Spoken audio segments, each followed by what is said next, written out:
হাসনাত আব্দুল্লাহ যুগে যুগে আসে না, অনেক বছর পর একটা করে আসে।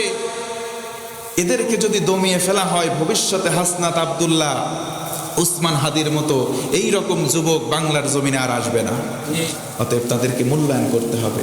কি অপরাধ ছিল স্যার, বিপ্লবী হয়েছে যারা বাংলাদেশকে দেখতে চায় না, বাংলাদেশের যারা শত্রু তাদের বিরুদ্ধে এসে সোচ্চার ছিল।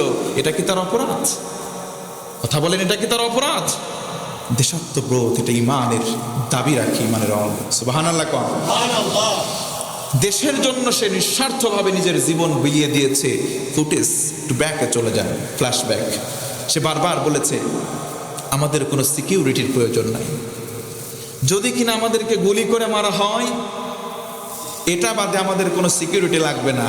যদি কেউ গুলি করে মারে, একটা দাবি করে যায়, ওসমান হাদি ভাই বলে গিয়েছেন তাদেরকে যেন দৃষ্টান্তমূলক শাস্তি দেওয়া হয়, এছাড়া কিন্তু হাদি আর বাংলাদেশে জন্মাবে না। আমার ওসমান হাদি ভাই গতকাল ইন্তেকাল করেছেন সিঙ্গাপুরের একটি হসপিটালে। পড়েন ইন্না লিল্লাহি ওয়া ইন্না ইলাইহি রাজিউন। তাকে যখন গুলি করা হলো, কোথায় ছিল গোয়েন্দা? কোথায় ছিল বাংলাদেশের ইন্টেলিজেন্ট ব্রাঞ্চ? কোথায় ছিল গুগল ম্যাপ? সব সময় থাকো, রাস্তা দিয়ে ঘুরো ফেরো, সব কিছু তোমরা জানো। আর আমার নিরীহ একটা ভাই যে দেশকে ভালোবাসে, দশকে ভালোবাসে, তাকে হত্যা করা হলো। এমনকি হত্যা করে দেশ ত্যাগ করলো, গিয়ে ফাইল ফুটেজ ওখান থেকে লাইভ করে। তোমরা এখনো কিছু করতে পারো না। বুঝতে হবে এ জাতির অধপতন আর বিন্দু মাত্র সময় ক্ষেপণ করবে না, কিছুক্ষণ পরেই এ জাতি অধপতিত হবে, কোনো সন্দেহ নাই। রাগ হচ্ছে আপনাদের? দুঃখ লাগে, কষ্ট লাগে। রসুলের উম্মত, আল্লাহ বলেন আল্লাহর ভালোবাসা পেতে চাও, রহমত পেতে চাও, রসুলের পদাঙ্ক অনুসরণ করাই লাগবে।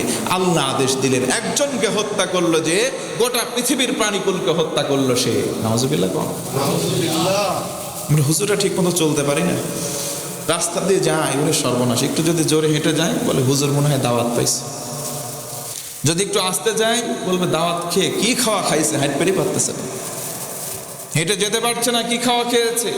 আবার যদি একটু টেনশনের কারণেও মধ্যস্থতা অবলম্বন করে রাস্তা দিয়ে হেঁটে যায়, আরেকজন কমেন্ট করে বসে হুজুর ধান্দা নিয়ে রাস্তায় হাঁটতেছে। কথা কোন ঠিক কিনা? আমরা হুজুররা রাস্তা দিয়ে হাঁটলেও দোষ, জোরেও দোষ, আসতেও দোষ, বসে থাকলেও দোষ। আর অন্যায় অপরাধ প্রকাশ্যভাবে সমাজে হয়ে যাচ্ছে, তাদের কোনো অপরাধ নাই, তাদের কোনো দৃষ্টান্তমূলক শাস্তি নাই। তাহলে শাস্তি অপরাধ যারা সংগঠিত করে কেমনি তারা দমন হবে ভাই? ধর্ষণ করেছে একজন, ধর্ষণের চূড়ান্ত শাস্তি আপনি প্রকাশ্য দিবালোকে দিয়ে দেন। অন্য যারা ধর্ষক আছে, মনের ভিতরে যাদের ধর্ষণ করার চিন্তা ভাবনাও কিছুকে দেয়, একটা শাস্তি দেখা মাত্র তাদের ধর্ষণের চিন্তা মাথা থেকে বের হয়ে যাবে। আপনি একটা চোরকে প্রকাশ্য দিবালোকে হাত কেটে দেন ইসলামী অনুশাসন মেনে, অন্য যারা চোর রয়েছে, বাটপার রয়েছে, যারা দেশের টাকা বিদেশে পাচার করে, তারা দেখার সঙ্গে সঙ্গে সতর্ক হয়ে যাবে।